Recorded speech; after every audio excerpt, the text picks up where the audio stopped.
Kami ucapkan terima kasih atas penampilan yang begitu memukau dari pertunjukan tari topeng Grebeg Sabrang.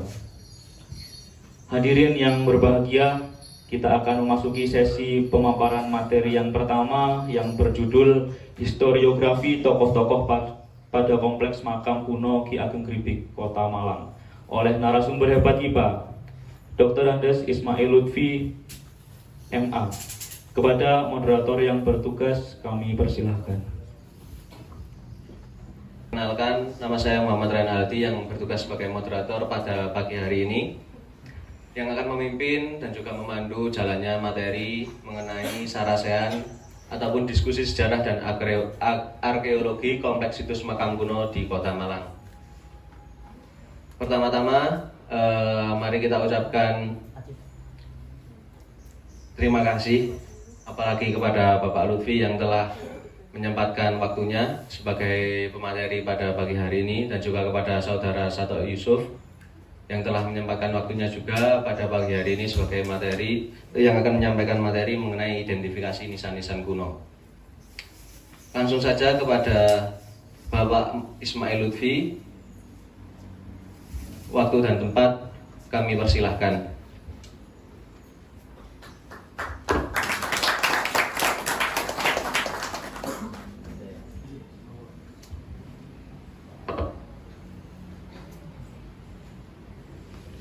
Bismillahirrahmanirrahim. Assalamualaikum warahmatullahi wabarakatuh.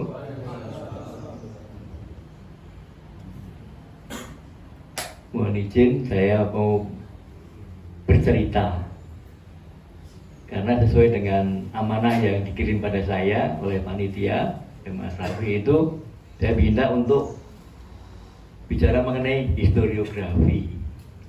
Dalam bahasa umumnya artinya bercerita. Tapi kalau mau mengikuti aturan secara akademik, sebenarnya sulit sampai posisi bercerita itu.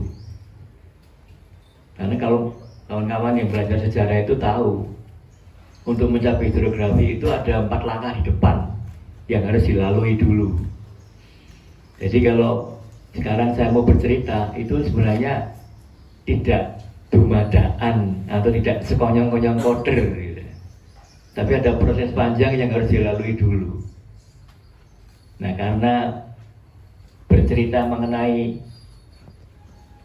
tokoh-tokoh yang ada di makam Ki Ageng Gribik ini sesuatu yang sebenarnya tantangan yang tidak mudah, kecuali kalau kita sekedar membatasi pada yang sudah ada. Namun karena saya mengharapkan ketika saya melakukan semacam kajian di sini itu tidak hanya mengulang apa yang sudah ada. Jadi saya berpikir apa yang bisa kita angkat lebih jauh dari yang selama ini sudah diketahui oleh masyarakat. Jadi mudah-mudahan nanti ada beberapa hal yang menambahi wawasan kita. Namun karena saya dan Mas Sato ini berbagi kaplingan, maka saya lebih banyak cerita dari unsur sejarahnya. Nanti Mas Sato akan banyak bicara unsur arkeologinya, supaya tidak jumbo atau nggak ada pengulangan. Ya, alhamdulillah pagi ini saya bisa berada di tempat ini lagi. Tahun yang lalu saya, Mas Devi, Pak Agung, Pak Privatoni dan teman-teman yang lain dari Pok Darwis ada di sini dan di ruangan ini, di pendopo ini. Nah, sekarang muncul lagi. Rumah saya dekat dari sini. Tadi pun saya ke sini cukup berjalan kaki dan supaya sehat. Ya. Padahal kemarin sore saya baru pulang dari Jakarta mengemban amanah di Kementerian Kebudayaan. Saya dan teman-teman 4 hari LGD di Jakarta untuk program nasional tertentu yang akan segera di launching tahun ini. Saya belum boleh mengatakan apa. Ya. Ya. Yang jelas program nasional itu untuk Jawa Timur.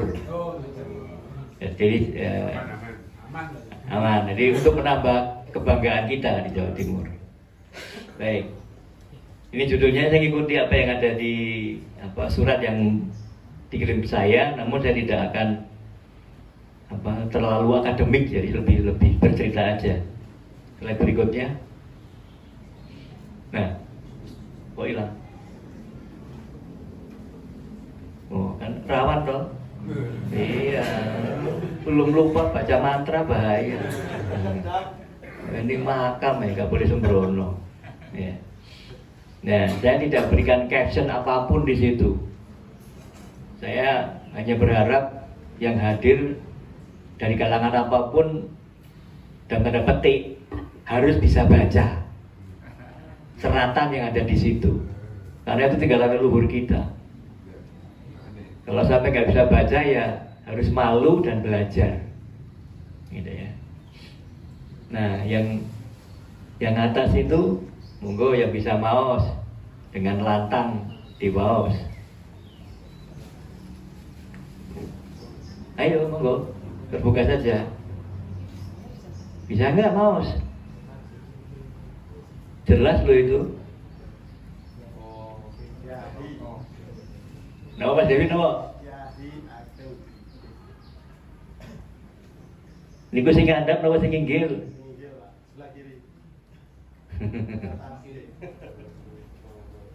Ya. Jadi atas dan bawah itu monggo silakan nanti. Saya tidak akan mendikte dengan mau sendiri. Itu petunjuk bahwa itu tulisan terkait dengan siapa yang disarek nih, siapa yang dimakamkan di sini. Itu di Tudung sebelah timur kita itu. Dan itu ada foto makamnya.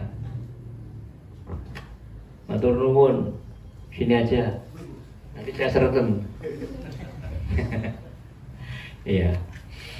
Jadi di makam utama itu yang berada pada bangunan paling utara itu ada 2 makam.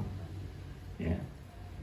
Ki Ageng Gripik dan Batu beserta istrinya. Bisa nggak bedakan kalau melihat dari foto makamnya itu sebelah atas atau bawah yang Ki Ageng Gripik?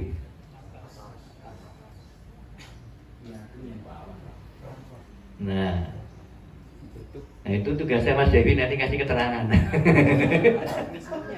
Engkang meniko. Nah, karena apa? Karena nisannya ditutup. Ditutup.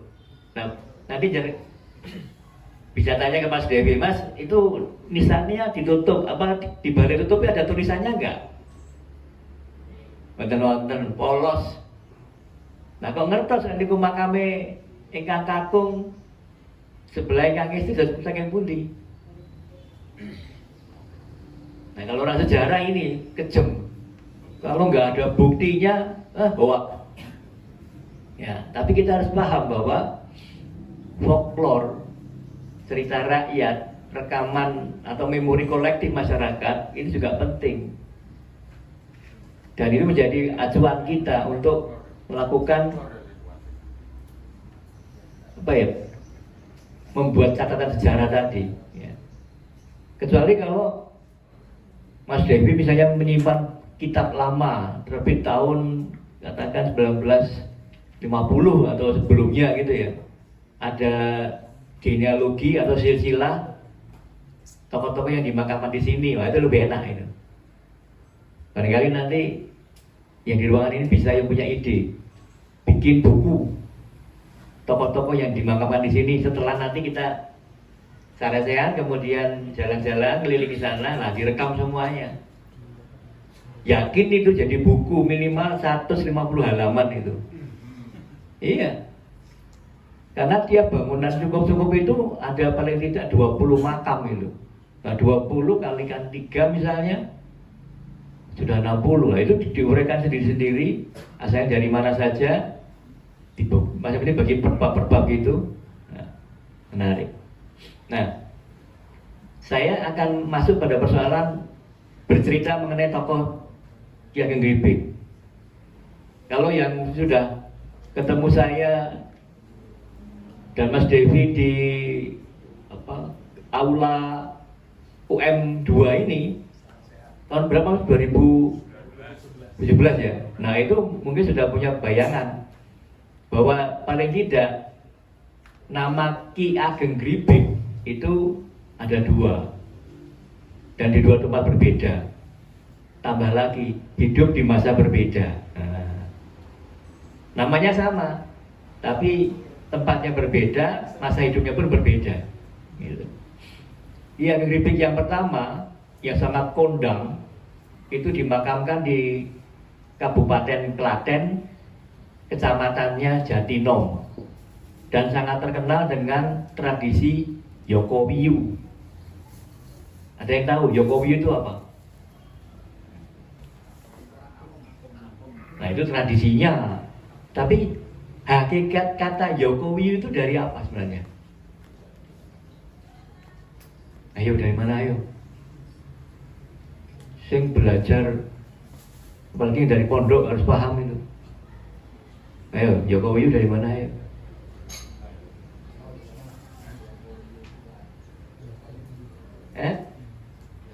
Iya, apa itu? Iya, salah satu dari Asmaul Husna. Nah, sedangkan di Jatinom itu tokoh yang disebut Ki Ageng Gripik itu dahulu adalah ulama sekaligus bagian dari keluarga bangsawan yang menjadi penasihat spiritual di Keraton Kesultanan Yogyakarta. Nah, sekarang kita pindah ke Ki Ageng Gripik Malang. Ini tempatnya namanya kampungnya Kampung Gripik. Kelurahannya Madiopuro. Jadi kalau bicara lokasinya jelas sudah beda. Satu di Klaten Jawa Tengah, satu di sini.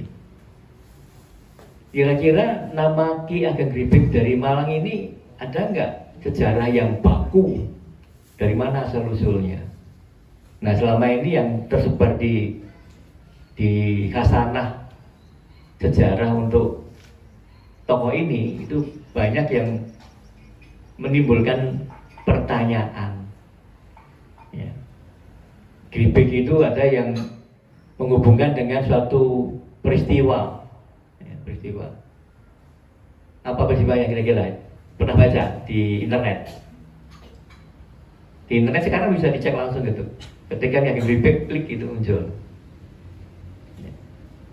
Nah, kita kurang beruntung dalam konteks memahami kesejarahan tokoh ini di Malang, karena belum satu pun tinggalan tekstual setingkat babat misalnya atau serat yang benar-benar cocok atau terkait dengan tokoh Ki Ageng Gripik di Malang ini.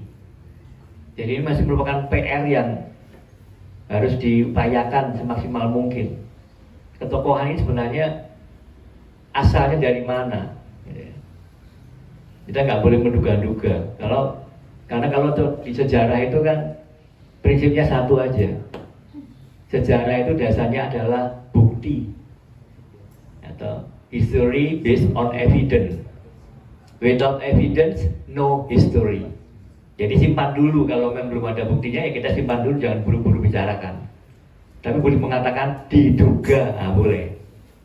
Diduga boleh, tapi kalau langsung pernyataan nanti dulu, buktinya apa gitu. Karena rawan nanti ya.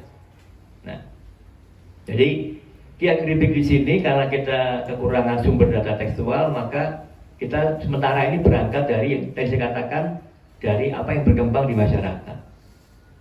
Kita menyebutnya bisa sejarah lisan juga boleh, folklore juga boleh. Ya. Tapi dari situ, apakah itu benar-benar valid? Ya, persoalan valid tidak valid itu kan relatif sebenarnya. Apakah ada folklore yang valid? Ada. Tapi ada juga folklore yang sama sekali nggak valid juga ada. Dan pertanyaan sekarang, folklore yang terbangun di masyarakat Gripik ini atau Madiopuro ini, itu siapa yang menyimpan? Dan yang menyimpan itu asalnya dari mana? Mereka sejak lahir di sini, lalu kakek neneknya juga dari sini, atau mereka orang pindahan. Nah, gitu harus dari ilmu sejarah kita harus cermati itu. Sepanjang yang menuturkan itu adalah warga lokal dan secara turun-temurun juga orang lokal, maka tingkat kesahihan dari informasi itu masih bisa dijaga. Tapi kalau yang menuturkan itu orang pendatang dan asal usulnya leluhurnya juga bukan dari situ, maka makin lemahlah informasi itu. Nah, itulah gunanya salah satunya ilmu sejarah. Sebelum sampai bisa cerita itu langkah-langkahnya ada di depan itu ya. Nah, baik. Kemudian saya akan cerita lagi. Yang sejarah tolong dicermati baik-baik. Itu ada nisan toh, foto nisan, bukan nisan aslinya, foto nisannya. Kira-kira tebal atau tipis nisannya itu? Tipis. Ya. Lalu bentuknya sayang tertutup oleh kain. Ini kalau ketemu bentuk aslinya, nanti suatu ketika saya akan merayu Mas Devi untuk moto dalam keadaan tanpa penutup. Ya. Ya. Bagi kami di sejarah, apalagi arkeologi, bentuk aslinya itu sangat penting. Mengapa? Karena nisan itu sebenarnya membawa pesan. Ya. Bentuk nisan membawa pesan. Apalagi kalau ada epitaf. Epitaf itu apa yang tertulis pada nisan itu tentang si mati, si mayit. Ya, itu lebih penting lagi nanti. Jadi sejumlah nisan, walaupun tidak ada epitaf, tapi dia ada bentuk tertentu yang merupakan penanda dari suatu masa. Kita paling tidak bisa menduga dibuat pada abad berapa. Kalau ketemu abad, barangkali bisa dipersempit lagi, apakah bisa sampai ke paruh abad 50 tahun. Itu akan membuat kita menjadi lebih mudah untuk melakukan deskripsi lebih jauh lagi. Nah, ini tipis. Kalau itu memang dari sejak awal itu artefaknya, klaim sementara adalah nggak tua. Kalaupun tua, ya tak terlalu tua, gitu ya. Kenapa? Karena di kompleks makam yang begini ada contoh artefak nisan yang tua. Nah, nanti saya tunjukkan tuanya seperti apa. Mengapa saya bisa mengatakan klaim ini nggak tua? Karena nanti kita lihat dari perbandingan bentuk nisan. Jadi pesan yang diberikan oleh nisan itu pada kita sebagai pewarisnya itu melalui bentuk. Slide berikutnya, Mas. Nah, sebelum saya meninggalkan cerita mengenai Ki Ageng Gripik ini, saya pamari dulu ini foto lama. Anda bisa menduga, ini foto lama. Pak Agung pasti tahu ini Pak Agung. Kalau nggak tahu, aduh, malu kali. Karena beliau ya ada di Kota Malang. Ya, dia harus paham ini. Anda bisa menduga ini bangunan apa? Iya, pendopo Curlan. Tapi pendopo apa? Kabupaten mana? Malang, ya, tepat sekali. Jadi kita akan menuju ke Kabupaten Malang. Ya, ini pendopo Kabupaten Malang. Barangnya sekarang sudah masih ada nggak kira-kira ini? Kalau di tengah kota Malang, sebelah timur dari alun-alun kota Malang, itu ada kantor Kabupaten Malang yang lama.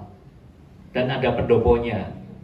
Dan pendopo itu kemudian bagian utaranya ada rumah dinasnya Bupati Malang. Tapi kalau bangunan ini sudah nggak ada. Ya. Baik, slide berikutnya, Mas. Nah, kita mulai dari sini.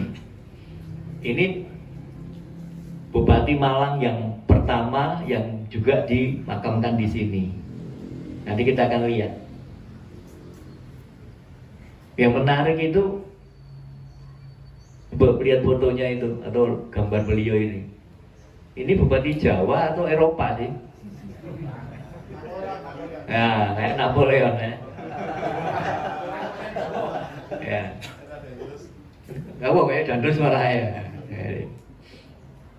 Ini bukti secara histori yang bisa tertolak bahwa pada waktu Bupati Malang pertama menjabat itu, dia tidaklah bupati yang murni Jawa. Dia bukan bupati yang Jawa sebagaimana leluhur-leluhurnya yang masih Jawa. Ini sudah bupati yang gaduh-gaduh. Ya. Jadi ada unsur, nah, kepalanya masih pakai aksesoris belangkon dia Jawa itu, tapi bajunya lihat itu Eropa. Nah, berarti beliau memerintah pada waktu orang kita, orang Jawa itu masih dalam pengaruh Eropa, khususnya Belanda. Apalagi di situ ada angka tahunnya itu. Nah, beliau hidup pada tahun itu 1819. Jadi pasca Raffles meninggalkan tanah Jawa. Ya. Nah, Raffles sudah nggak di tanah Jawa sebelum. Tapi beliau sudah hidup waktu itu. Jadi beliau pasti mengalami zaman ketika Raffles ada di Jawa. Ya, bupati pertama. Nah, di Cungkup di mana bupati pertama ini dimakamkan itu nggak sendirian makamnya. Ada makam-makam yang lain juga gitu. Nah, sebenarnya tugas kita para sejarawan itu yang harusnya membuat narasi, jadikan sebuah buku tadi itu. Di Cungkup beliau ini nanti ada berapa makam yang bisa diceritakan. Bagaimana hubungan genealoginya. Ini nama beliau itu nggak cuma satu ya, jabatannya bupati, ya. Tapi nama penubatannya apa itu? Raden Tumenggung. Nah, itu jabat atau nama penubatannya itu.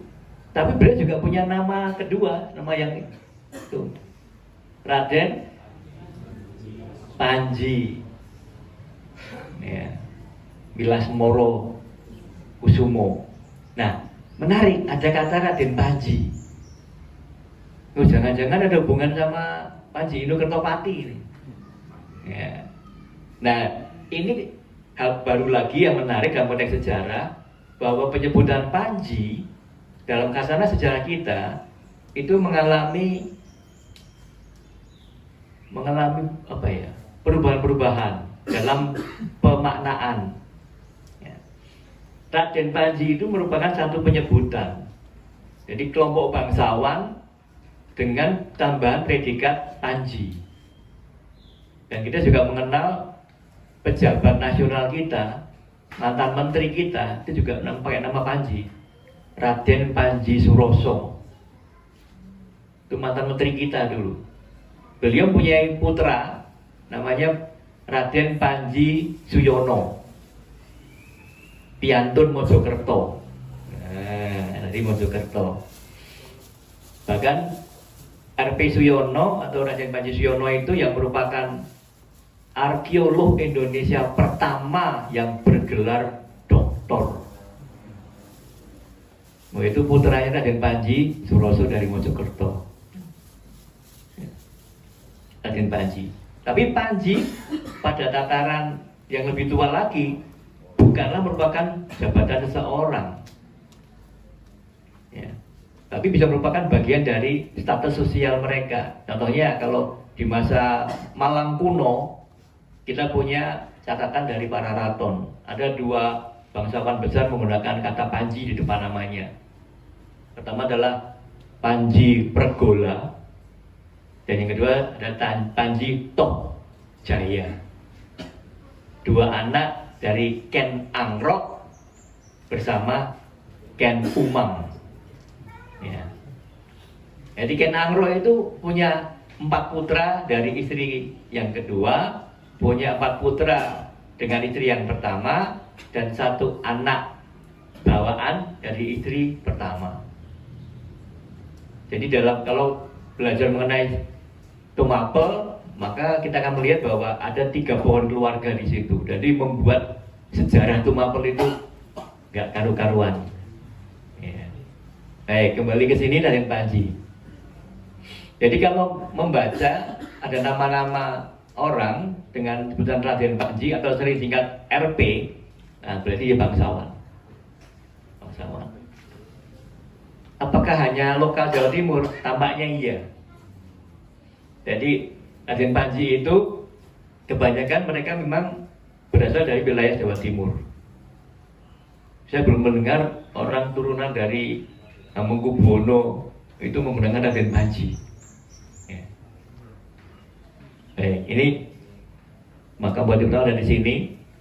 Nanti kalau mau membaca tentang kiprah beliau, nah ada buku yang bisa dipakai. Salah satunya adalah buku Sejarah Kabupaten Malang yang sudah disusun oleh Pemkab Malang beberapa waktu yang lampau, udah lama sekali. Baik. Kemudian slide berikutnya, Mas. Nah, ini Bupati Malang yang kedua. Kalau melihat dari nama beliau, Raden Adipati Aryo Notodingrat kedua. Nama bawahnya Raden Bagus Doro. Muncul enggak gelar Raden Panjinya? Enggak. Kira-kira turunannya atau bukan? Ya. Jadi walaupun kita nggak melihat langsung silsilahnya, tapi kalau nama pribadinya nggak muncul Raden Panjinya, kira-kira turunan langsung atau bukan? Bukan. Nah, mengapa itu terjadi pada periode ini? Ada bupati kok bukan turunannya? Kembali lagi, tadi yang foto pertama tadi menunjukkan bahwa Bupati pertama Malang itu ada pengaruh dari Belanda. Jadi para bupati itu bisa menjabat kalau Belanda itu mengiyakan, merestui. Nah, kalau Belanda nggak merestui, nggak bisa jadi bupati. Nah, itu mengapa terlihat pada baju kebesarannya ada unsur Eropa tadi. Karena Belanda sangat mempengaruhi kekuasaan dari bupati itu. Nah, di ini beliau memerintah di 1839 sampai 18, nah, cukup lama ya. Ya, makamnya ada di sana, kita ke sana, dan juga di makam itu ada sejumlah makam yang lain beserta dengan yang lain-lain. Apa yang bisa kita ceritakan dari tokoh ini? Kembali lagi, kalau saya mau cerita nanti butuhin titotok ya. Ya, saya itu memang bakul jamu. Jadi kalau udah ngomong begini ya lupa, karena nunggu sampai jualan saya laku. Iya, coba kalian kalau pergi ke pasar itu kan kalau bakul jamu kan gitu, dia ngomong terus, begitu orang mau beli baru dia menghentikan suaranya. Baik, lanjut Mas, klik. Nah, ini bupati ketiga. Ya, saya foto yang menunjukkan posisi makam ini saya cuma mengambil dari internet ini, jadi nggak pas. Waktu saya foto sendiri itu ketutupan tanaman, jadi nggak bagus. Nah, ini Bupati Malang ketiga. Ada di sana, jungkungnya juga nanti bisa lihat banyak sekali makam-makam yang lain. Yang menarik, untuk urutan bupati yang dimakamkan di sini berhenti sampai di sini. Jadi ini makam bupati 1, 2, dan 3. Yang 4 di mana, Mas Devi? Oh, tak kira didelik nih, disingit nih. Iya, ya. Tapi yang mana lagi? Ternyata di sini itu tidak hanya Bupati Malang yang dimakamkan loh. Unik ini. Jadi yang paling awal saya sebutkan makam yang menarik adalah makam dari Ki Ageng Gribek, yaitu suami istri. Bukan pejabat, tapi ulama. Gitu. Tapi mengapa setelah ulama ini kemudian makam-makam berikutnya yang penting-penting malah bangsawan dan penguasa gitu. 1, 2, 3. Ayo Mas, lihat berikutnya Mas, klik. Nah, ini salah satu yang menarik. Pesarian Raden Supakat. Tuh, mantan Bupati Situbondo. Oh. Situbondo dan Malang itu kalau belum ada jalan tol 8 jam ya. Ya apalagi zaman dulu naik kereta kuda berapa hari itu. Ya. Kenapa kok dimakamkan di sini? Nanti jawabannya belakangan. Simpen dulu ya. Tapi ini mantan Bupati Situbondo. Ya. Lanjut Mas, klik dulu. Slide saya nggak banyak, cuma 10 kok. Santai aja. Tapi kalau per slide ngomongnya 5 menit ya 10 kali 5 tak jam balik. Nah ini pesannya Raden Tumenggung Aryo Madiningrat. Bupati mana? Lah Bondowoso juga. Situ Bondowoso itu berdekatan. Nah kenapa makamnya kok di sini ya? Mereka dia nggak punya makam di sana apa? Ya. Nanti kita lihat posisinya di mana itu kok bisa ada di sini. Lanjut Mas, klik lagi. Nah, untuk sementara tinggalkan dulu para pejabat. Biarin. Nah, nanti menariknya kalau udah ekskursi nanti ke sana, menarik. Nah, saya akan mengajak supaya lebih konkret bagaimana kita perlu mengapresiasi tempat ini sampai pada posisi memuliakan tempat ini. Ini bukti konkret yang menjadi pelajaran pertama itu yang di tengah sebenarnya. Yang di tengah itu posisinya persis sebelah timur kita ini, sebelahnya Werkit ini. Itu ada satu-satunya jejak makam kuno dan kuno sekali. Tidak ada tulisan dan kalau itu nisannya asli, maka nisan yang kaki nggak ketemu atau mungkin sudah pindah alamat. Loh kan ini barang berharga punya nilai rupiah. Nggak heran kalau menjadi incaran para kolektor. Ya, jadi ini penting. Kenapa? Coba lihat, perhatikan. Nisannya tuh kecil. Ini kamu kayak Mas Sato nanti ngomongnya. Saya cuma ngomong dari sisi sejarahnya aja. Ya, kecil. Tapi secara lihat tampak gejala yang sama. Di tengah itu ada lingkaran bersinar, ya kan? Yang di sebelah selatan juga ada lingkaran bersinar. Yang di sebelah sana juga ada lingkaran bersinar. Tapi dari kurun waktu berbeda-beda. Ini saya melihatnya di sejarahnya. Nanti arkeologinya Mas Sato nanti. Saya sejarahnya. Ini yang pakai kain kuning ini sangat kuno. Konon para arkeolog mengklaim itu sekitar abad akhir abad 14 sampai 15 Masehi. Nah, kemudian yang sebelah sana, sebelah ujung sana, itu adalah nisan dari seorang bangsawan Terung, Adipati Terung. Nah ini Pak Agung yang tahu ini. Dari Terung. Ya. Nah, saya mencoba secara historis memposisikan jenis nisan yang ada di sini itu ada di antara dua itu. Pak Agung Adipati Terung tahun berapa Pak? Kan mau ditetapkan. Ya. Ya. Jadi bisa masuk abad ke-16. Jadi kalau sana 16, ini 14. Nah, yang tengah kira-kira berapa? Jadi ini kita melihat dari sejarah apa? Sejarah seni. Sejarah seni. Jadi seni yang saling terkait, saling mempengaruhi gitu. Ya. Walaupun yang pakai warna kuning ini ditemukan di daerah Mojokerto, Troloyo, sedangkan yang Terung itu di daerah Sidoarjo, yang tengah itu di Malang. Ya. Tapi kalau bicara seni, apa yang tidak mungkin? Sangat mungkin, karena mobilitas orang Jawa kuno dulu sangat tinggi. Jangankan ini, saya pernah presentasi membandingkan angka tahun yang ada di dua gunung berbeda. Satu gunung Merbabu di Jawa Tengah, satu gunung di Semeru, ya, Ranukumbolo.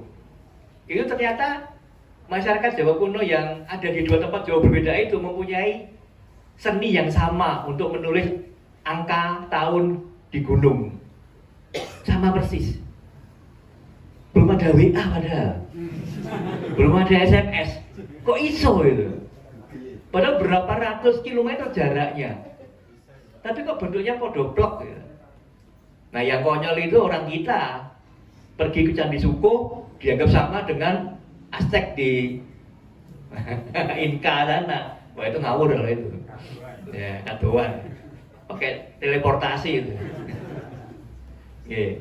Nah, jadi ini secara sejarah seni. Nanti masalah arkeologinya biar Mas Sato yang bicara.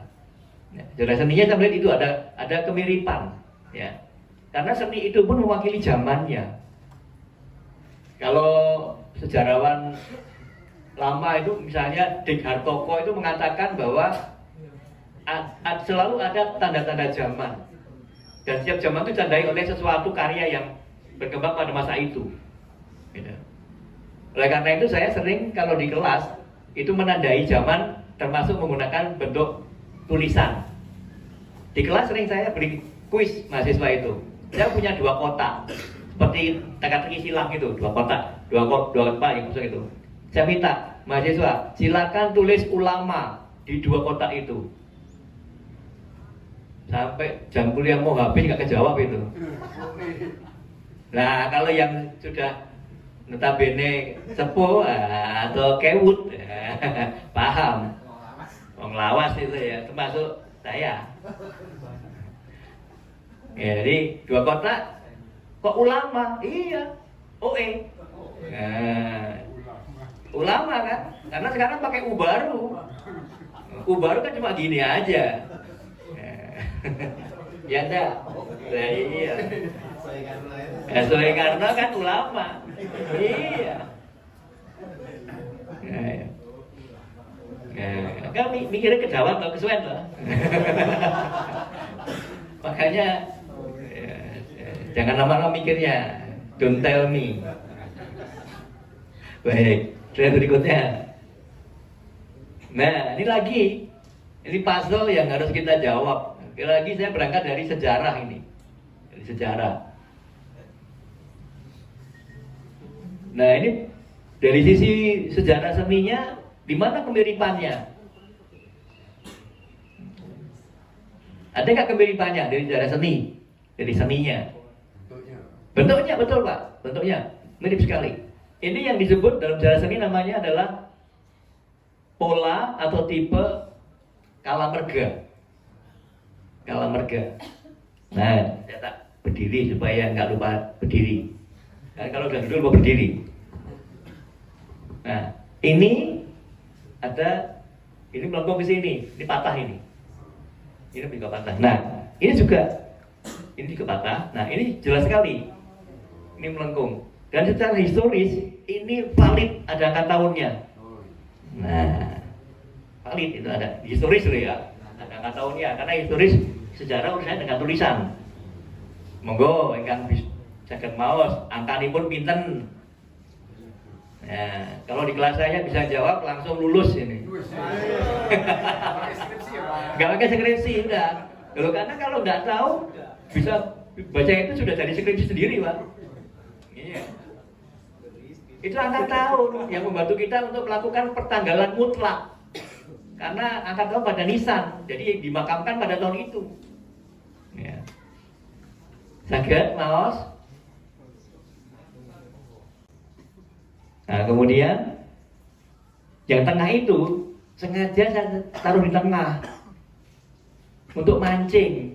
Kira-kira antara yang tengah dan yang sebelahnya lagi itu gimana dari sisi gaya seninya, sejaman atau tidak gitu. Nah, yang tengah itu juga dari Madiun. Tapi kecamatannya beda. Yang menarik secara historis itu masih ada angka 1 di atas. Angka 1. Ini angka 1. Lalu ada angka di sini 3. Tajam. Nah, lebih tua. Itu maksudnya nanti abad ke 14 menuju 15 Masehi. Urut ya.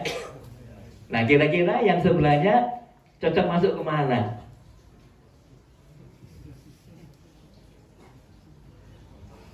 Kira-kira loh, dari bentuknya secara seni lebih sederhana atau lebih kompleks? Sederhana, artinya ada kemungkinan itu dia. Bapak Ibu yang menjawab, bukan saya loh ya. Tapi saya mengikuti. Dan itu ada di sini Bu Bapak. Barangnya ada di sini. Cuma saya gak pakai diopeni.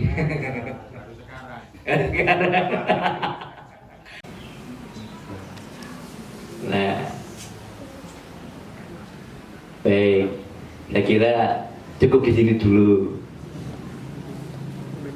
Jadi kalau kita nanti mau diskusi, ya monggo. Kemudian menambah wawasan. Mungkin lanjut ke materi yang kedua dari pemateri kita, yakni Saudara Muhammad Sato Yusuf. Waktu dan tempat saya persilahkan. Monggo, Pak Lutfi.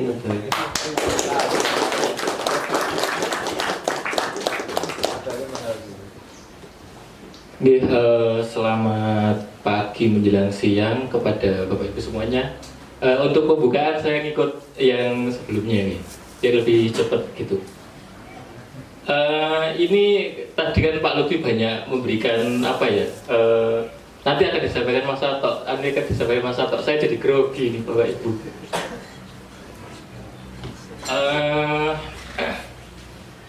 Jadi kalau Pak Lutfi tadi membicarakan tentang aspek sejarahnya gitu, dari sudut pandang sejarah, di sini saya coba cerita, ngikut dengan terminologi Pak Lutfi, saya cerita juga tentang bagaimana kalau dari sudut pandang arkeologi begitu.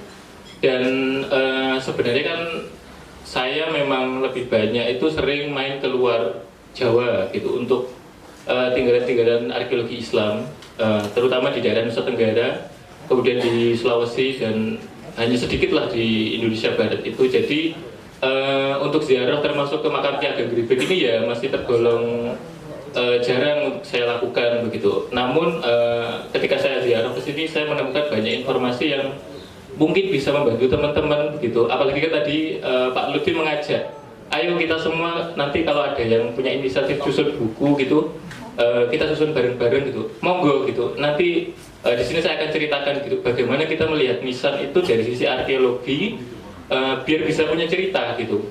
Karena kan selama ini kalau kita tahu pesarian makam begitu, bagi kalangan anak muda ya gitu, itu kan dianggap ya sudah itu tempat penguburan begitu, tempat peristirahatan terakhir, dan nggak ada cerita, selesai begitu. Atau mungkin yang bisa diambil dari teman-teman yang muda-muda, berdasarkan pengalaman saya ngobrol-ngobrol itu biasanya ya, oh ini makamnya siapa, beliau dulu berjasa apa begitu.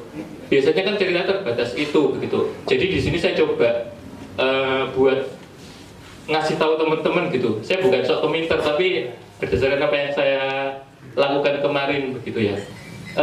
Jadi untuk judulnya memang saya fokus ke nisan-nisan, tapi nanti akan membahas agak lebaran dikit begitu. Slide selanjutnya. Nah, sebelum membicarakan tentang nisan itu kan ada dua terminologi ya. Kalau di Jawa itu kan kadang kita bingung membedakan antara makam. Makamnya ini makam sebagai makom kubur, ataukah makom yang artinya petilasan begitu.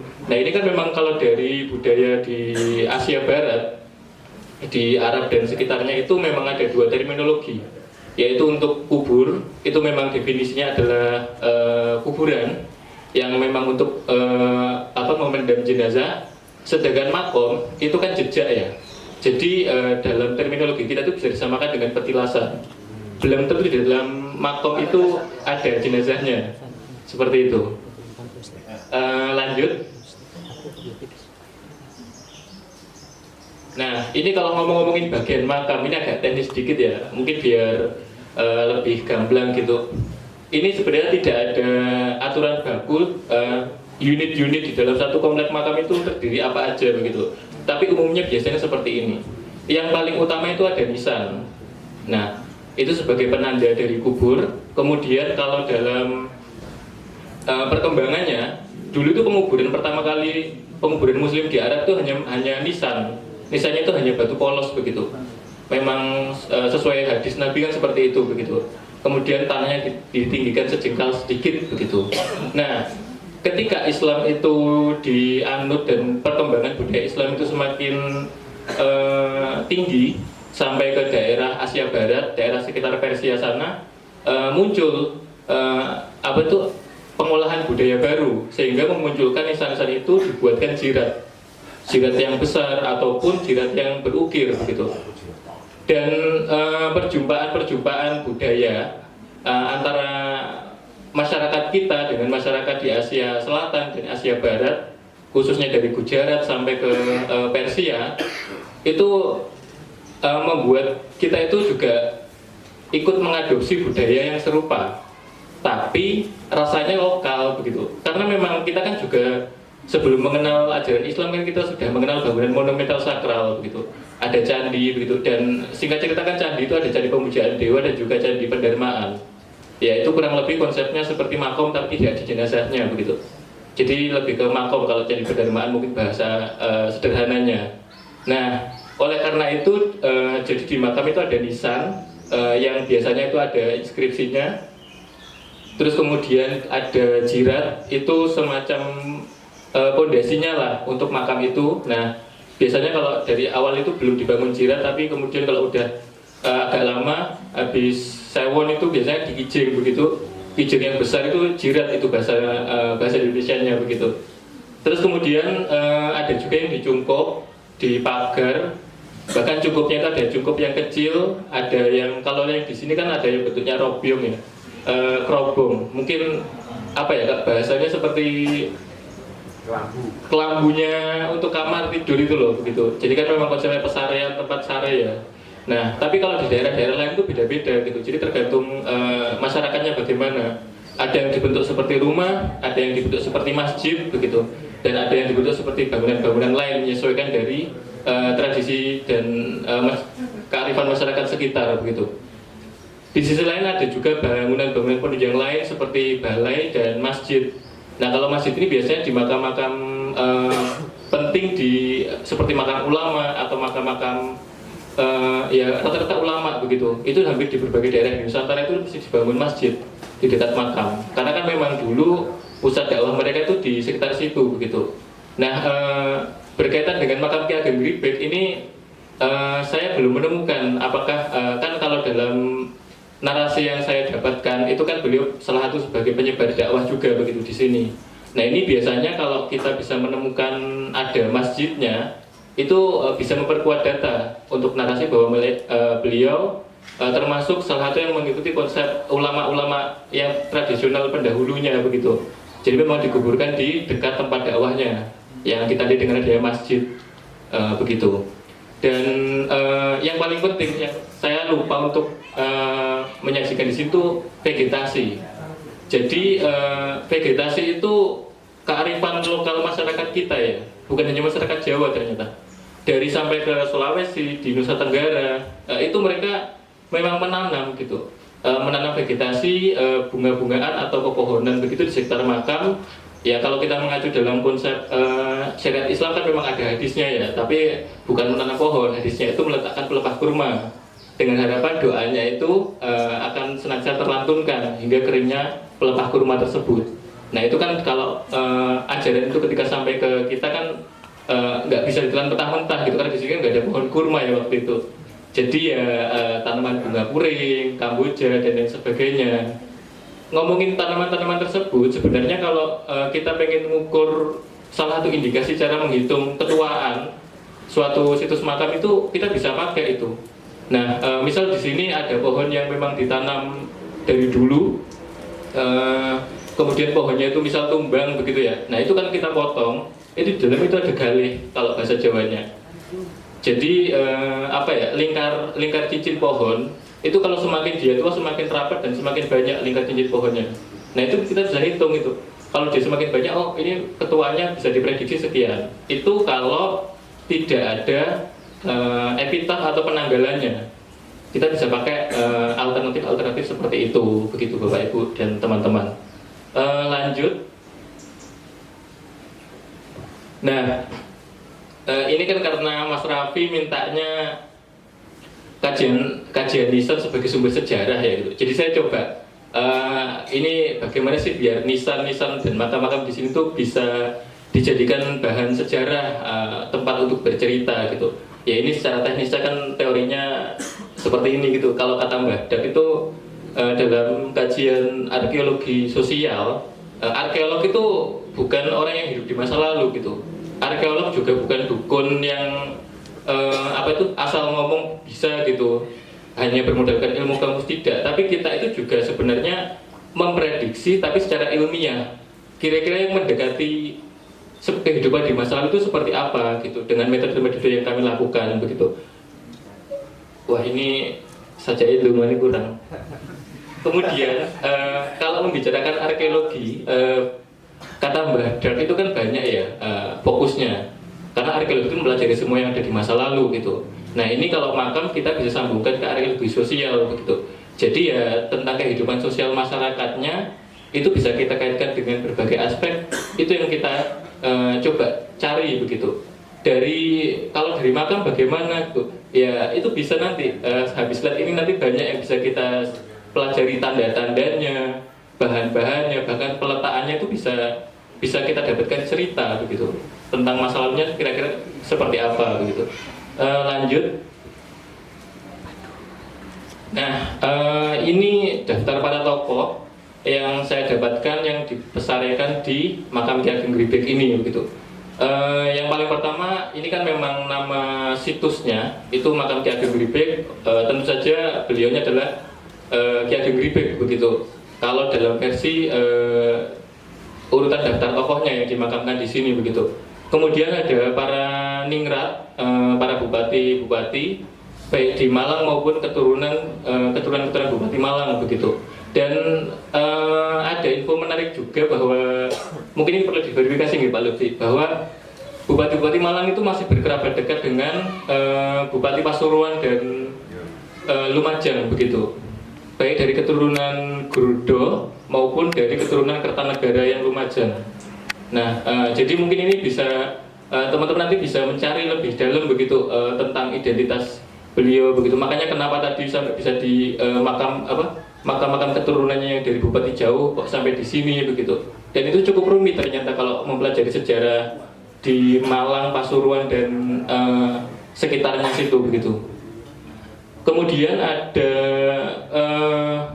beliau-beliau itu dimakamkan untuk sementara makam Ki Ageng Gribek, saya sependapat dengan Pak Lutfi, belum menemukan periode kronologisnya begitu. Karena kalau tinggalan arkeologinya juga ini kan perlu dibuktikan ya, dan masih ditutup juga begitu.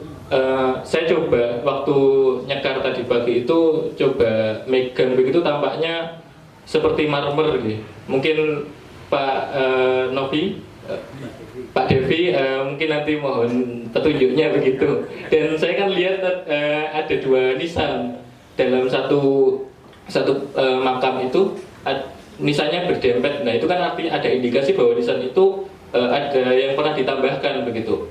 Nah itu yang kalau untuk informasi lebih jelas pasti dengan Pak Devi begitu. Nah di luar makam Ki Ageng Gribek ini makam-makam yang identitasnya kita ketahui begitu. Dan makam ini masih aktif dalam artian pemakaman tertua berdasarkan tokohnya ini kan dari tahun 1840-an. Dan yang paling muda itu 2023 yang saya temukan, Raden Ayu siapa tadi ada begitu di deretan makamnya yang sebelah sisi timur. Itu kan berarti menunjukkan bahwa makam ini sebenarnya masih aktif juga, dan itu merupakan hal yang wajar teman-teman. Nanti kalau teman-teman misal main gitu ke Lombok, lihat makam-makam datu-datu Islam, datu-datu Lombok di sana, itu dari zaman-zaman awal penyebaran Islam sampai sekarang itu makanya masih aktif digunakan, dan biasanya cuma dipagari begitu. Jadi kalau makam periode ini dipagari segini, nanti makam-makam yang lebih muda lokasinya memilih tempat yang lebih jauh begitu. Lanjut. Nah ini juga teknis lagi ya. Kalau ngomongin tadi kan udah makam kita udah bahas, terus di dalam makam tuh ada bagian-bagian apa aja gitu ya. Nah ini ngomongin nisannya gitu. Ini nisan kalau kita pengen melihat periode kira-kira ini gunakan tahun berapa, ya kita harus pelajari dulu bagian-bagiannya dulu. Jadi kalau kayak dalam ilmu IPA itu distrukturkan lah gitu. Jadi dalam satu unit, makam itu saya anggap unit, nisan saya anggap unit, itu ada bagian-bagiannya. Tujuannya apa sih? Memudahkan kita gitu loh untuk analisis. Misal ini kita ngomong ini periode tahun sekian, ini dibuat tahun sekian, itu pencirinya apa gitu loh. Dalam konsep seni itu kita bisa lihat gitu. Jadi ya kalau dalam nisan itu ini saya umpamakan morfologi manusia, ada kepala atau kemuncak, terus badan, bahu atau kelopak, terus badan dan juga kaki. Ini kalau contohnya saya ambilnya makam di Lombok ya gitu. Karena kemarin nggak sempat bikin sketsanya. Tapi sebenarnya ini secara bentuk serupa ternyata dengannya ditemukan di makam Ki Ageng Gribek begitu. Nah itu nanti ada cerita juga di slide selanjutnya. Nah jadi kalau kita lihat ada temuan nisan ini tuh ya ada bagian-bagiannya begitu. Jadi yang bentuk seperti U terbalik itu yang besar, itu bagian badannya. Terus yang cupingnya itu kita bisa nanti diklasifikasi sendiri, dibandingkan ini kira-kira sejaman dengan mana gitu. Terus bagian ornamennya kita bisa bandingkan. Nah itu cara kita melihat tinggalan secara sederhananya seperti itu begitu. Lanjut. Nah ini juga tadi Pak Lutfi sudah membahas, ini saya coba ulangi sedikit lagi gitu. Ini kira-kira kalau menurut teman-teman nisan ini dari periode apa? Abad 14 akhir Majapahit. Abad 14 akhir Majapahit. Oke. Dasarnya pasti perbandingan ya? Surya. Iya, dengan Mas melihat bahwa di sana ditemukan seperti ini dengan ada angka tahunnya, kalau di sini oh berarti bisa kita kelompokkan lah dalam satu periode. Nah, itu permasalahan itu saya hadapi di Lombok.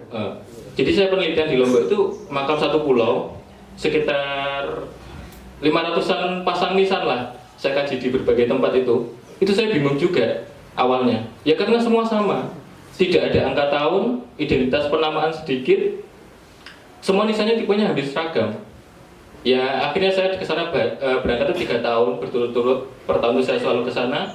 Saya perhatikan pelan-pelan, satu hari satu situs gitu. Hanya dongok di depan makam begitu. Saya perhatikan ornamennya, akhirnya ketemu bahwa secara sekilas memang beberapa bentuk itu dia mirip dengan bentuk yang lama, tapi modifikasi seni oleh seniman itu akan terus berlangsung begitu. Jadi kalau kita bahasa sederhananya itu ya ada tren menggunakan nisan sesuai gaya apa yang diwarisi dari para perajinnya, para senimannya. Nah itu saya temukan di Lombok. Jadi makam-makam nisan-nisan bangsawan-bangsawan Lombok yang sekarang ataupun masyarakat umum yang Lombok sekarang itu bentuknya mirip dengan nisan datu-datu dari abad ke-16, 17, 19. Nah itu saya tanya kepada seniman perajinnya, Aji membuat ini itu ada bukunya enggak? Oh enggak ada. Itu saya diajari oleh bapak, saya diajari oleh eyang, saya diajari oleh kakek, bentuknya seperti ini. Nah kemudian saya tanyakan lagi, Aji menggambar ini ada namanya? Iya namanya ini. Ini kenapa harus digambarkan ini di sini Aji? Oh ya saya nggak tahu gitu. Ya mungkin karena saya narasumbernya masih kurang gitu. Jadi sebenarnya nggak lengkap. Tapi dari beberapa narasumber yang saya ambil itu, saya menemukan bahwa warisan memori ingatan dari perajin-perajin sebelumnya itu diturunkan kepada anak cucunya yang profesinya sama. Dan seiring perkembangan zaman itu alat teknologi pembuatannya kan juga berbeda. Nah di sini letak yang bisa kita celah yang kita bisa untuk menjadikan analisis gitu. Ini periodenya kira-kira kapan gitu. Semakin mudah kan dia alatnya canggih, pakai gerinda, pakai apa begitu.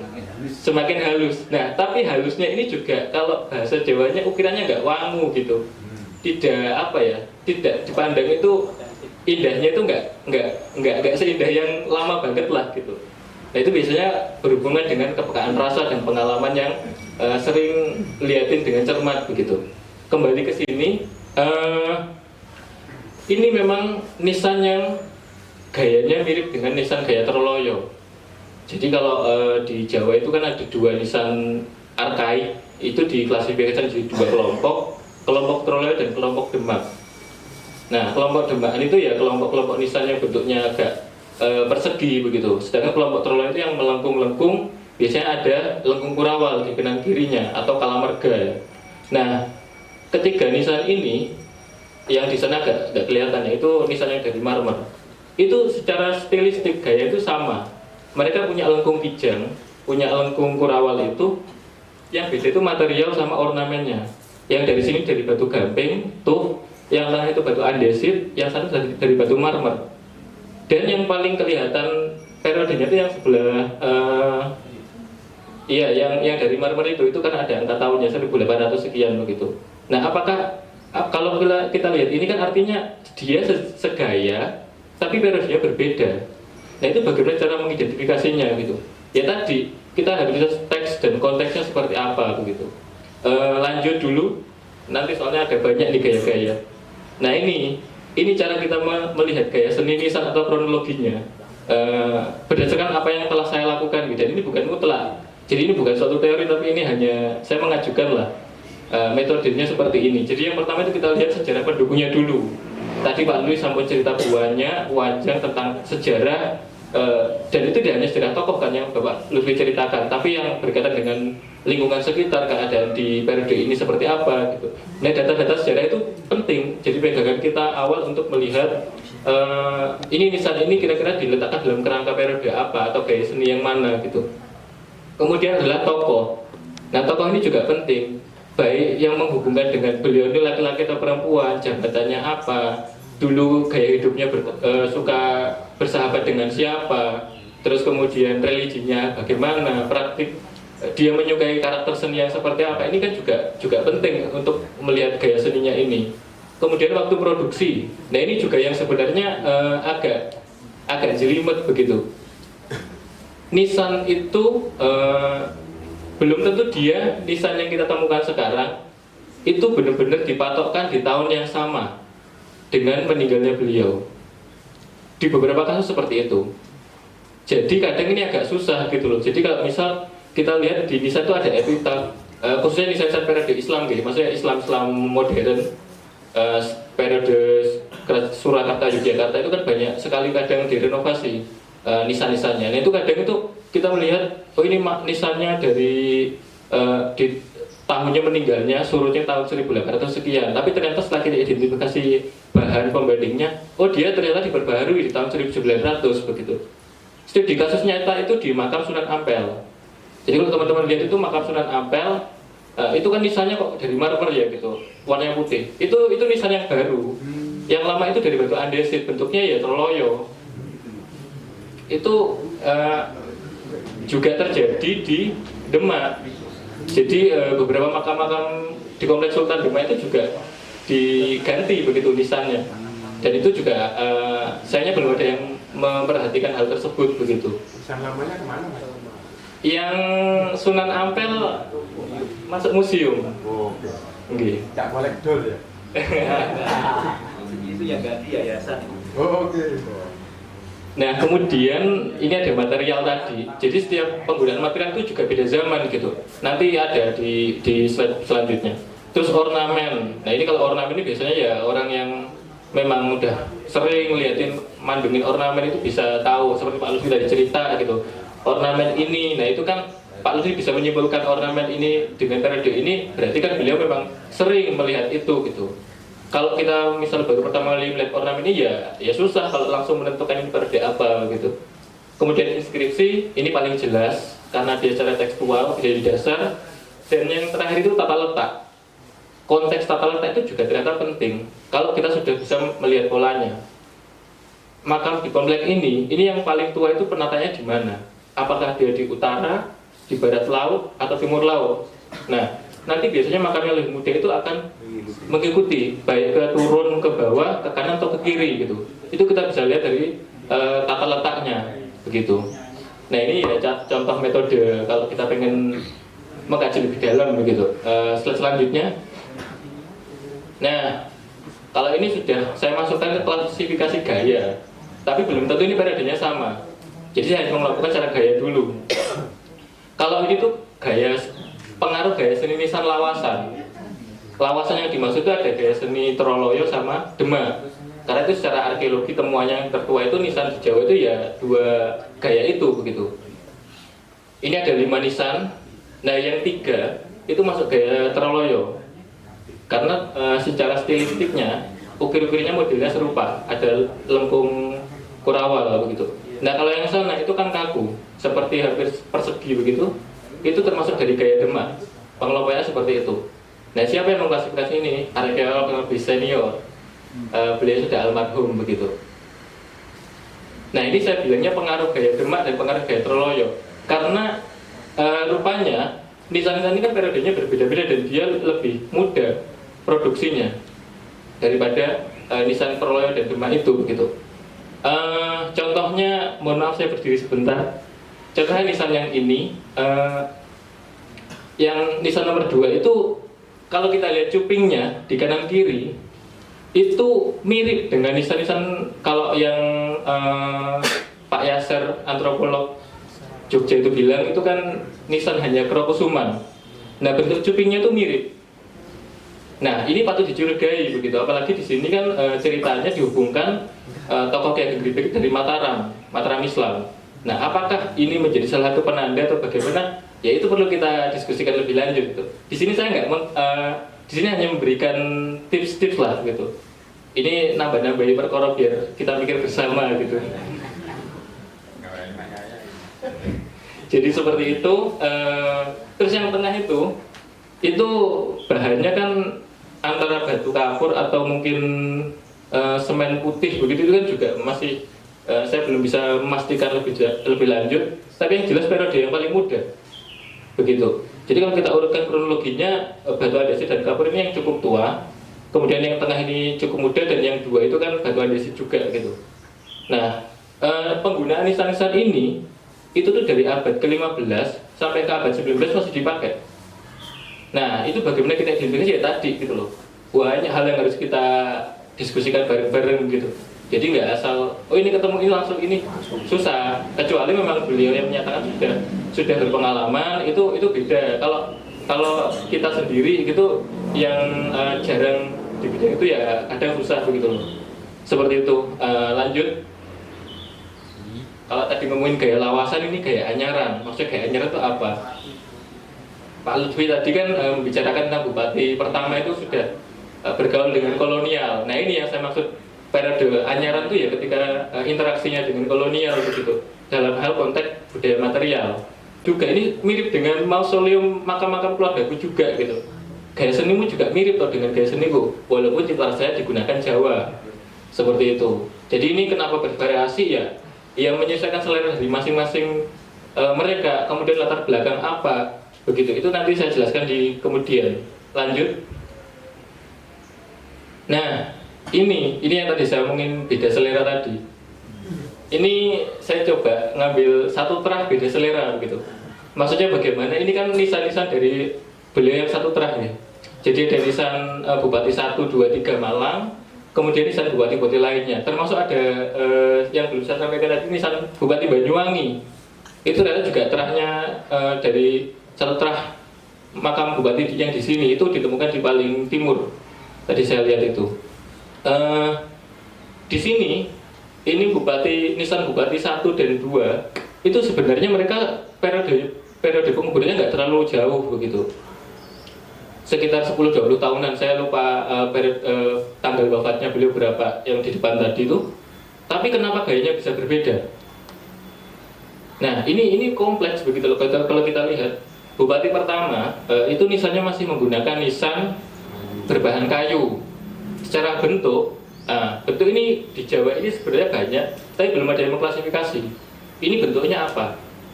Kalau dalam bahasa saya itu bentuknya bentuk gada.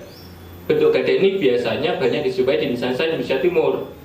Biasanya nisan laki-laki, gaya pengaruh Bugis, itu bentuknya gada semua untuk laki-laki. Yang perempuan pipih begitu. Nah, apakah ini nisan pengaruh gaya Bugis atau enggak? Ya itu perlu dikaji lagi gitu. Saya nggak berani ngomong. Tapi secara ornamennya, dia itu karakter ornamen periode Mataraman. Jadi memang kelihatan sekali di sini. Nah, dia berbahan kayu. Kemudian nisan bupati kedua itu jarak meninggalnya itu kan nggak terlalu jauh ya, 10-20 tahun. Jadi masih satu satu periode seni lah seharusnya, tapi ternyata berbeda, digunakanlah bahan teraso. Dan kemudian di sini ini makanya bentuknya kotak. Tapi kalau ini dilihat lebih dalam lagi, sebenarnya dia itu siluet dari nisan gaya Troloyo, tapi diversikan kontemporer. Nah, ini kenapa terjadi demikian? Ya ini karena berhubungan dengan selera, dan juga selera itu maksudnya menunjukkan nilai prestis yang berbeda gitu loh. Misal bupati sebelumnya yang dianggap nisan paling mewah itu ya seperti gambar yang ini. Kemudian bupati berikutnya, apalagi kalau ada indikasi bumbu konflik ya, maksudnya berbeda terah begitu. Nah itu untuk menunjukkan bahwa saya juga dikuburkan dengan nggak kalah saing lah untuk kemewahannya. Dia membawa gaya baru gitu, gaya model baru nisan yang dianggap oh ini setara gitu kemewahannya, tapi dia mengadopsi konsep Eropa. Nah ini kan juga menarik karena ini agak kontradiksi dengan sejarahnya tadi begitu, yang lebih dekat mana yang dekat dengan Eropa, sedangkan yang ini enggak. Nah ini kan artinya jadi lebih rumit lagi kan gitu. Kemudian yang bupati ketiga dia sudah pakai marmer putih. Kenapa nggak lagi pakai teraso? Nah ini juga bisa dipertanyakan. Kalau misal menemukan data teman-teman, harga teraso sama marmer itu zaman dulu lebih mahal mana gitu. Katakanlah harga lebih mahal marmer karena gampang pecah, pengerjaannya susah. Nah artinya kan berarti lebih mahal yang pakai marmer. Prestisnya semakin ditinggikan lagi, nggak mau kalah saing begitu. Kalau itu kita ngomongin prestis ekonomi ya. Nah itu seperti itu. Kemudian yang makam bupati dari Bondowoso itu pakai marmer hitam. Kenapa? Ya marmer hitam itu kan bagian yang langka begitu kan. Kalau di sini, artinya kan di sini juga ada motif yang sama lagi. Itu kita kasih baru satu motif ya, motif ekonomi dan prestis. Kalau motif-motif yang lainnya seperti religi, makna, itu lebih panjang lagi nanti. Jadi seperti ini.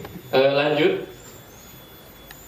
Nah ngomongin motif-motif tadi, itu kan ternyata ya setiap bupati-bupati yang ada berhubungan dengan keturunan Bupati Malang itu semua berbeda-beda gaya nisannya. Raden Supangkat itu gaya nisannya juga berbeda, bahkan jiratnya itu udah di keramik begitu. Yang Banyuwangi itu yang bulat tadi gitu. Banyuwangi secara bentuk itu malah mewakili periode yang paling tren di Jawa Timur. Hampir semua nisan itu bentuknya seperti itu kurang lebih untuk makam-makam pejabat Jawa. Nah, setelah melihat tentang nisan, nah ini yang paling penting. Ini bisa jadi sumber data sejarahnya teman-teman begitu. Sumber sejarahnya yaitu adanya epitaf begitu. Mohon maaf Pak Lutfi, ini saya sampaikan sedikit gitu. Jadi kalau kita lihat di sini itu dari tulisan-tulisan ini bisa banyak hal yang bisa kita gali. Kalau teman-teman lihat di sini, ini ada berapa jenis huruf yang digunakan atau aksara. Aksara Latin, aksara Jawa, Carakan, terus aksara Arab, aksara Jawi. Jadi ada berapa? Ada empat jenis huruf yang digunakan. Kalau bahasa, ada bahasa Belanda, bahasa Indonesia, terus bahasa Jawa, sama bahasa Arab. Nah, ada 4 lagi kan? Tapi 4 ini enggak berarti kalau misal aksara Arab ya bahasanya Arab. Kalau di sini kasusnya kompleks. Aksaranya Latin, bahasanya Belanda. Aksaranya Latin, bahasanya Jawa. Aksara Latin, bahasanya Indonesia. Kemudian yang aksaranya Jawa, bahasanya Jawa juga gitu. Nah, yang Arab itu aksaranya Arab, ada yang bahasanya Arab, ada yang aksara Arab bahasanya Jawa. Iya, background begitu. Dan ini kan kalau kita perhatikan, loh ini kenapa kok bisa beda-beda? Artinya pengetahuan masyarakat di masa itu sangat kompleks gitu loh. Bayangin orang yang berkunjung ke sini harus paham nih semua bahasa gitu ketika ke sini gitu. Ketika saya baca leluhur saya yang pakai aksara bahasa Belanda gitu, terus kemudian bahasa Arab, bahasa Jawa, bahasa Indonesia, pengetahuan mereka sudah kaya kan di masa itu. Nah itu kenapa terjadi? Ya karena pergaulan di periode kolonialisme itu sangat-sangat multi lah gitu. Pengetahuan mereka harus bisa bahasa Belanda, mereka sebagai orang Jawa harus bisa bahasa Jawa, literasi Jawa, bahasa Indonesia untuk pemersatu begitu. Bahasa Arab sebagai salah satu pengantar ilmu agama gitu. Ya ini yang terjadi di sini begitu. Dan penggunaan ini kan juga kita bisa melihat gitu bahwa kenapa dia nisannya, epitafnya ditulis pakai bahasa tersebut. Ini kan berhubungan dengan latar belakang bisa di pekerjaan, relasinya, atau keluarganya begitu. Kalau yang ini Darmin, saya mohon maaf ini logatnya Jawa ya, nggak bisa Belanda. Landbouw Zichter. Nah ini artinya apa kalau saya translate itu adalah pengawas pertanian. Jadi Pak Darmin ini dulu itu adalah pengawas pertanian daerah Malang begitu. Siapa beliau? Ya teman-teman harus cari nanti gitu. Ini pasti banyak arsipnya kalau pasti ketemu kalau dicari gitu. Karena kan masih periode-periodenya kelihatan jelas begitu. Kemudian yang tengah itu ini saya lupa siapa. Oh yang Banyuwangi. Ini buat di Banyuwangi inskripsinya. Jadi terbacanya itu surutipun ing dinten Rebo Kliwon KP 6 November 1918 ing yuswa 33 tahun. Jadi ini informasinya seperti itu. Kemudian yang bawah ini beda lagi. Ini pakai aksara Jawa, terus kemudian bahasa Jawa. Kan sama-sama ceritanya sama. Sampun surut ing dinten ngeten, tapi berbeda. Nah ini kenapa terjadi berbeda? Karena perbedaan gaya untuk literasi mereka. Jadi yang sebelumnya itu mereka lebih merasa bangga atau prestis menggunakan aksara Jawa. Yang di periode lainnya itu mereka pakai Latin. Ya tidak hanya prestis juga alasannya. Jadi karena memudahkan informasi begitu. Orang lain yang membaca juga mudah karena bahasa di waktu itu Latin lebih umum daripada aksara Jawa gitu. Atau mungkin alasan-alasan lain juga itu juga sangat-sangat